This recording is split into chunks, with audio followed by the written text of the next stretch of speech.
history always shows that it does exactly the opposite.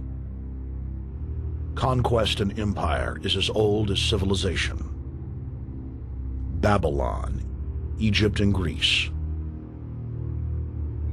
They all built empires in an attempt to rule the world. The Roman system at its peak dominated the known world. Complex governmental systems were developed to control diverse populations. During the period between the 15th and 19th century, new empires emerged and again waged war for supremacy. The nobility, as well as the thriving merchant class, were financed by a handful of private banks. Many of the great money houses would hedge their bets and finance both sides of a war.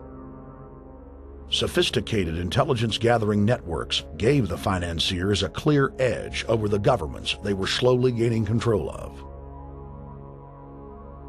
On the 18th of June, 1815, agents of the British arm of the Rothschild family looked on as Emperor Napoleon Bonaparte fought desperately to save his army from the jaws of a British-Prussian pincer attack.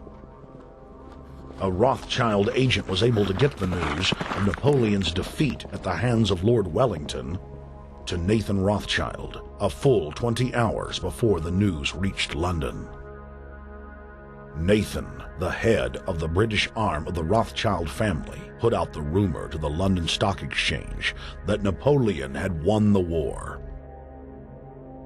Stocks plunged by 98%, and Rothschild was then able to buy up the entire British economy for pennies on the pound.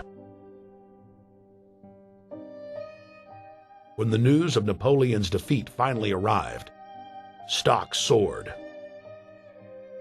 Britain was now the undisputed ruler of Europe, and Rothschild ruled England. The already dominant British Empire grew even more aggressive.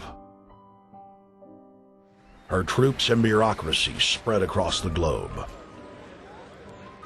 The sun never set on Britannia's holdings.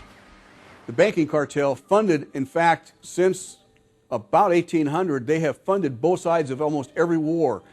And of course, they're getting the interest off of the loans that they've given the various governments and the wars that they have actually helped stimulate and create. By 1900, Germany was a rising force and a leader of the Industrial Revolution. World War I, for instance, there was absolutely no reason to have World War I, except that it was an ideal opportunity for the banking cartel to make a pile of money by funding both sides of that particular war.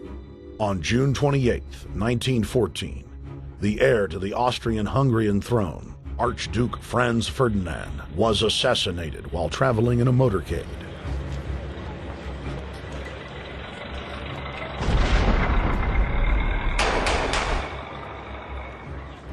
The Black Hand, a Serbian secret society with connections to French and British intelligence, took credit.